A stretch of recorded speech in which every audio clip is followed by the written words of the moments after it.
Bonsoir, bienvenue sur RMI Info. Vous êtes en rendez-vous avec Entretien RMI. Nous recevons aujourd'hui Dr Alassane Dia, président de Touche par ma nationalité Mauritanie. Bonsoir, monsieur Alassane Dia. Bonsoir Silé et bonsoir aux spectateurs et auditeurs de RMI. Merci. Quelles sont vos dernières actualités? On ne vous entend pas trop souvent ces derniers temps. S'agit-il d'une hibernation politique ou de militantisme ou tout simplement une mort douce après la grande dislocation? Quelle grande dislocation? La dislocation qu'on connaît de Touche par ma nationalité après 2012. Il n'y a pas eu de dislocation. Il y a eu un petit problème de scission en 2011 et puis ce problème a été dépassé depuis longtemps déjà. Nous ne sommes pas en hibernation, nous continuons à travailler. Simplement, nous travaillons de manière peut-être plus, on va dire, plus efficace, mais discrète. Et donc, nous sommes en train de faire un travail de fond. Nous sommes en train de travailler avec nos militants dans les quartiers, dans les zones reculées du pays, pour essayer de mieux les sensibiliser, même si nous ne faisons pas depuis un moment des actions d'éclat. Mais nous continuons le travail qui n'a jamais cessé en fait. Est-ce que, pour question pratique, pour nos téléspectateurs qui sont à Nouakchott, est-ce que vous avez une permanence ou là où accueillir les citoyens pour recevoir leurs doléances et les revendications? Oui, nous avons une permanence. Nous avons une permanence au niveau de Basra où nous nous retrouvons. C'est notre siège informel, mais c'est notre siège. C'est là où nous nous retrouvons et c'est là où nous recevons aussi éventuellement tous les plaignants par rapport à l'opération d'enrôlement en particulier, mais pas seulement, par rapport à d'autres difficultés liées à la discrimination de manière générale. Et quelles sont vos stratégies par rapport à toutes ces revendications ces derniers temps des gens qui disent que des conditions draconiennes se sont encore vues à travers les recensements? Le problème du recensement ou de l'enrôlement, parce qu'on ne sait pas tout à fait ce que c'est, le gouvernement lui-même ne sait pas ce que c'est. Le problème, c'est qu'à un moment donné, effectivement, l'exclusion a été totale et systématique pour tout le monde, pour les négro-mauritaniens de manière générale en tout cas. Ce qui fait que tout le monde était mobilisé à ce moment-là par rapport à ce combat. Mais avec l'émergence de Touche par ma nationalité, avec les actions d'éclat qui ont été organisées un peu partout, avec évidemment le martyr Lamine Mangane, il s'en est passé des choses qui ont fait que le gouvernement a dû reculer et donc les conditions d'enrôlement se sont améliorées pour les Noirs de Mauritanie. Ce qui fait que beaucoup ont pu s'enrôler et quand ils se sont enrôlés, ils se sont désengagés du combat. Alors que la discrimination et l'exclusion n'ont jamais été aussi fortes d'ailleurs qu'aujourd'hui. Donc ça continue de plus belle. Quand Touche par ma nationalité s'est levé avec force, le gouvernement a fait des pas en arrière pour laisser tout le monde se recenser. Mais dès que les gens ont pu se recenser en masse et que la tension est tombée un petit peu par rapport à cette exclusion-là, le gouvernement a repris de plus belle son exclusion. Et toute la difficulté aujourd'hui, c'est de mobiliser les gens, parce que tous ceux qui se sont recensés ne se sentent plus malheureusement concernés par le combat. D'accord. Docteur, il y a l'Agence mauritanienne des titres et de population, celle qui est connue, l'Agence nationale de titres sécurisés. Elle dit qu'elle a réalisé sa stratégie, en fait, elle a réalisé son objectif en ce qui concerne l'enrôlement des populations. Est-ce que vous êtes convaincu de ce message? Est-ce qu'aujourd'hui, il n'y a plus de blocage? Ou est-ce que seulement ce sont des cas, comme ils disent, ce sont des cas particuliers où le grand problème qui existait dès le début, il existe toujours? Ce ne sont pas des cas isolés, malheureusement. Si elle dit qu'elle a réalisé ses objectifs, effectivement, elle a réalisé ses objectifs, parce que ses objectifs au départ, comme nous les avions dénoncés dès le début, c'était l'exclusion de la majeure partie des négro-mauritaniens du recensement. Ces négro-mauritaniens continuent à être exclus du recensement ou de l'enrôlement. Les objectifs, c'était ça en fait, c'est une question d'équilibre communautaire. On a exclu des Mauritaniens pour recenser d'autres, des non-mauritaniens, des Arabes sahraouis, des Arabes maliens ou des Touaregs maliens. C'est pour grossir les rangs de la communauté arabophone ou arabo-berbère de Mauritanie.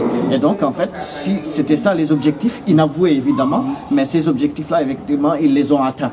Et aujourd'hui, les blocages continuent pour les négro-mauritaniens parce que au stade où nous en sommes de l'enrôlement, en principe, même si vous n'avez pas de papier, il suffit que vous ayez le témoignage des notaires de la localité dans laquelle vous résidez pour qu'on puisse vous enrôler. Ce qui n'est pas le cas. Ce qui se passe effectivement quand vous partez dans les Hauts-de, dans l'Assaba, dans les régions à dominante maure, mais quand vous partez dans le sud ou quand vous partez dans les grandes villes comme Nouakchott, Zouairat, Nouadhibou, etc., ça n'existe pas. Ça n'existe en fait que dans les localités maures. Donc c'est dire que les blocages continuent de plus bas. Effectivement, aujourd'hui, il a été constaté par les organisations de droits de l'homme que les rapatriés mauritaniens souffrent des exclusions, ces discriminations par rapport à l'octroi, à l'obtention des titres sécurisés. On ne vous a pas trop entendu, ou même si on vous a pas trop, on vous a entendu, la population pense qu'il y a un peu une sourde oreille par rapport à cette problématique-là. Qu'est-ce que vous en pensez et quel message donnez-vous aux rapatriés pour les rassurer? Non, mais pour les rapatriés, nous avons toujours été à leur côté. Nous avons toujours dénoncé l'exclusion des rapatriés parce que eux, dans l'accord tripartite qui lie la Mauritanie, le Sénégal et le HCR pour le rapatriement justement de ces gens-là, il était question effectivement qu'ils soient remis dans leurs droits au moins pour ce qui est de l'état civil dès leur retour. Ce qui n'est pas le cas jusqu'à aujourd'hui. Vous en avez simplement la moitié sur les 24 000 et quelques, 24 500 ou 600 qui sont revenus dans ce cadre-là. Il y en a 12 000 qui ont pu recevoir leurs papiers. Les 12 000 autres ne les ont pas encore reçus, avec toutes les conséquences que cela suppose en matière d'enseignement pour les enfants d'éducation parce qu'ils ne vont pas à l'école. Ils ne peuvent rien faire. En matière de vie civile, tout simplement pour les parents eux-mêmes qui ne peuvent rien faire. Déjà qu'ils sont réfugiés chez eux. En fait, ils étaient, on dit que ce sont des rapatriés. Effectivement, ce sont des rapatriés, mais des rapatriés pour devenir des réfugiés ici. Ils étaient déportés au Sénégal. Aujourd'hui, ils sont devenus des réfugiés en Mauritanie. Et nous avons toujours été à leur côté. Nous avons toujours dénoncé cette situation-là. Nous les avons accompagnés lors de la marche historique qu'ils ont organisée de Vogué à Nouakchott. Nous étions là dans le comité d'accueil, mais nous étions aussi en amont de cette marche-là. Et donc, nous avons toujours été à leur côté. Si les gens pensent que nous faisons une sourde oreille par rapport à ça, ça n'est pas le cas, ça n'est pas la vérité. En fait, nous avons toujours été à côté d'eux et eux ne diront pas que nous faisons la sourde oreille par rapport à leur situation. D'accord. Tout à l'heure, vous avez fait allusion à la politique étatique qui consiste à donner des papiers aux Sahraouis et aux Touaregs, et en excluant les Mauritaniens authentiques. Maintenant, la question qui se pose est celle de savoir, depuis le début de ce problème, touche par nationalité était en quelque sorte comme si braqué sur la question des Noirs, alors qu'il y a même des morts qui subissent le problème. Est-ce que là, il s'agit d'une victimisation, l'éternelle victimisation que disent les politiques des Noirs, ou simplement vous avez soulevé là un problème et vous continuez à soulever un problème qui existe? Pour une dernière fois, que ce soit clair pour tout le monde, est-ce que c'est une question de victimisation des Noirs ou simplement c'est un fait réel qui n'a pas encore fini et qu'il faut combattre? Non, je crois que nous n'avons pas besoin de nous victimiser. En fait, nous avons répondu à un fait, à quelque chose qui est avéré, qui se passe sur le terrain. Il se passe que dans ce pays, il y a une histoire. Il y a eu des événements qui se sont déroulés dans les années 80, la fin des années 80, au début des années 90. Il y a eu une tentative de génocide contre la communauté noire de Mauritanie. Cette tentative de génocide-là, c'est celle-là même qui s'est reproduite, et c'est pour cela que je vous disais tout à l'heure que la NRPTS a atteint ses objectifs, parce que ses objectifs consistaient à isoler le plus de Noirs mauritaniens. C'est pour cela que nous avons parlé de génocide biométrique. En fait, on n'a fait que changer de stratégie, mais en fait les objectifs sont restés les mêmes. On veut faire de ce pays un pays exclusivement arabe. Et donc on veut gommer la présence négro-africaine, négro-mauritanienne de la Mauritanie. Et donc c'est ce contre quoi nous combattons. Nous avons combattu contre quelque chose d'avéré. Quand nous le disions au départ, on nous a pris pour des extrémistes, on a crié aux extrémismes, à l'extrémisme, au racisme, etc. Mais après, ce sont les partis politiques eux-mêmes qui dénonçaient notre discours, qui se sont alignés sur ce que nous disions. Je vous donne un exemple, l'APP qu'on ne peut pas soupçonner en tout cas d'accointance avec des extrémistes négro-mauritaniens. Si nous sommes évidemment des extrémistes comme on le dit, l'APP a dénoncé ce caractère raciste et discriminatoire de l'enrôlement. D'ailleurs, l'APP a été la première organisation, ou en tout cas le premier parti, à avoir dénoncé l'enrôlement massif des Sahraouis au sud et celui des Touaregs et des Arabes maliens à la frontière du Mali. Donc c'est dire que c'est quelque chose d'avéré. Il ne s'agit pas d'une question de victimisation. Vous me dites qu'aujourd'hui les morts sont aussi touchés par les problèmes liés à l'enrôlement. Oui, ils sont aujourd'hui touchés. Parce que quand nous crions au départ, personne ne voulait croire à ce que nous disions.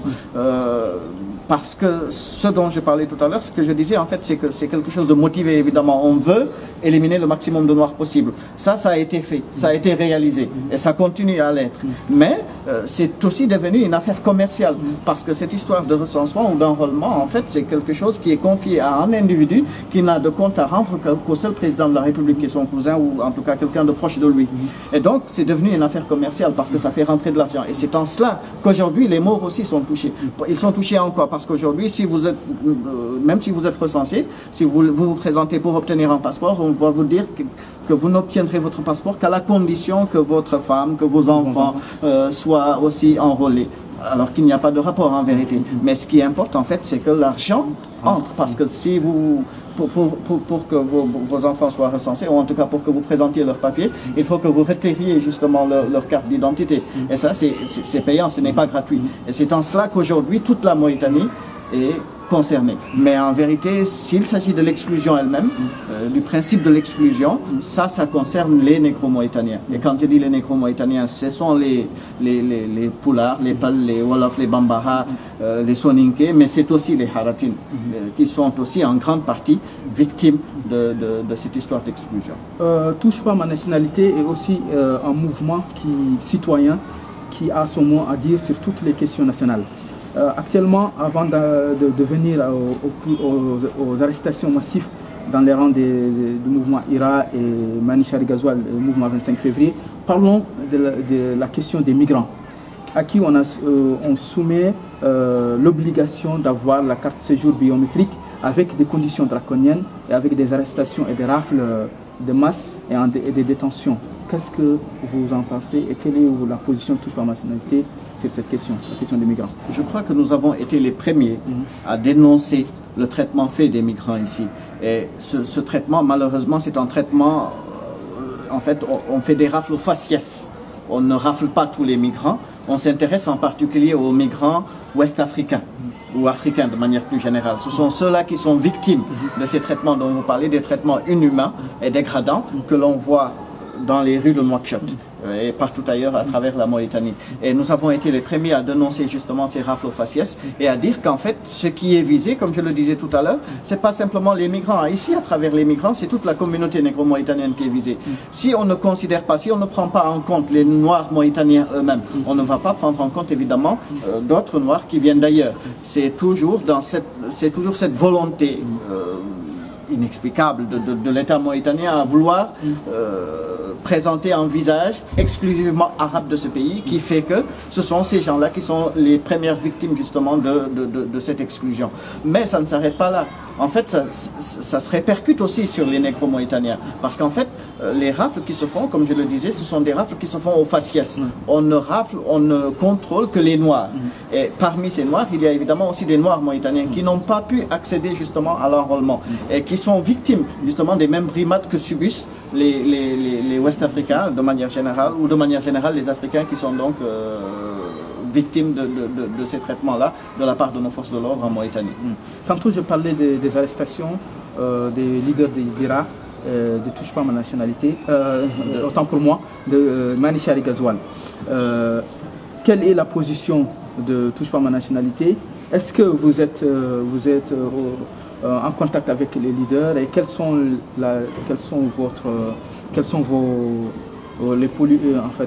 les stratégies que vous allez prendre pour essayer d'atténuer un peu ces arrestations? Écoutez, nous sommes évidemment solidaires de ces gens-là qui subissent en fait ces arrestations, cet arbitraire-là de la part de l'État mauritanien. Que ce soit les gens d'IRA, que ce soit les gens de Manichari Ghazoual, que ce soit le jeune militant du 25 février, donc victime de cette condamnation arbitraire à 3 ans de prison pour avoir lancé une chaussure. Nous sommes évidemment solidaires de ces gens-là et nous dénonçons ce qui se passe. Maintenant, en fait, ça révèle tout simplement le vrai visage du pouvoir qui nous gouverne, du système qui nous gouverne. Nous sommes dans une dictature déguisée, mais qui a de plus en plus du mal à continuer à se déguiser, parce qu'en fait, elle est en train de révéler son vrai visage à travers ces arrestations arbitraires, que ce soit des militants de l'IRA ou d'autres mouvements associatifs.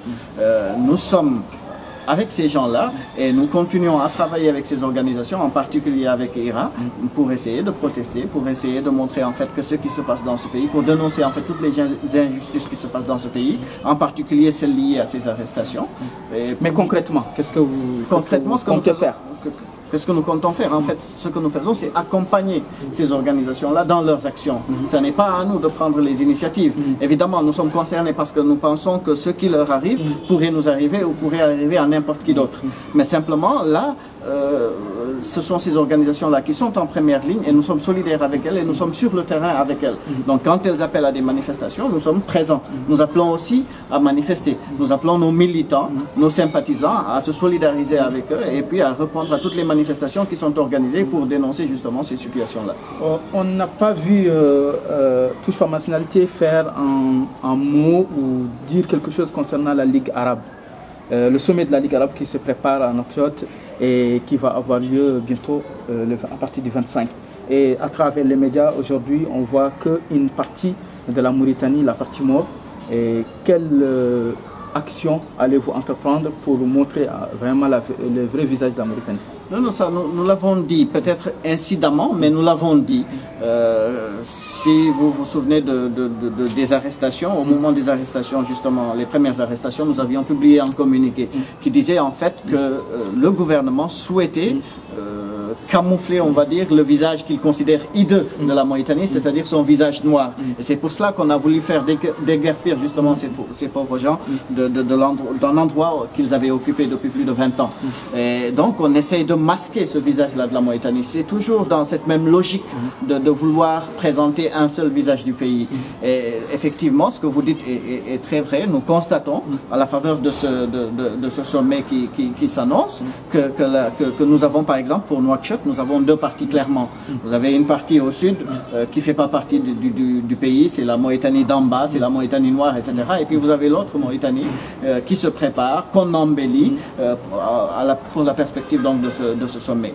Ce que nous comptons faire, c'est continuer simplement à être sur le terrain, à être présent, à dire que la Mauritanie n'est pas qu'arabe, elle est peut-être arabe, d'accord, mais elle est aussi africaine. Et donc ça, nous continuerons à le crier haut et fort, que ce soit pendant le sommet, que ce soit après le sommet. Ça, c'est notre combat constant. Et justement, vous le disiez tout à l'heure, Touche pas à ma nationalité est une organisation citoyenne. Nous sommes une organisation citoyenne parce que ce que nous voulons, c'est la citoyenneté pleine et entière pour l'ensemble des Mauritaniens, au-delà de leurs différences, au-delà de leur appartenance ethnique ou communautaire. Donc c'est en cela que nous allons toujours dénoncer justement cette dérive de l'État mauritanien par rapport à ce visage exclusif de l'arabité. Dernière question, quelles sont vos prochaines activités? Nos prochaines activités, comme je vous l'ai dit, nous n'avons jamais cessé d'être en activité. Nous continuons à travailler, peut-être en immersion, plus que des actions visibles, mais nous sommes en immersion et nous sommes en efficacité. Et nous continuons à le faire. Et dès que nous serons véritablement prêts par rapport à la mobilisation, parce que nous ne voulons pas sortir sans véritablement mobiliser. Nous voulons faire des actions qui soient des actions d'éclat. Et pour cela, il va falloir véritablement préparer ces actions-là. Et donc, dès que nous serons prêts pour sortir sur le terrain, parce que là, comme je vous le dis, nous faisons un travail de terrain, un travail de proximité. Dès que nous estimerons que les conditions sont réunies pour de nouveau ressortir sur le terrain, nous allons le faire. Merci Dr Alassane Dia d'avoir été notre invité. Merci aux téléspectateurs de RMI Info et à la prochaine.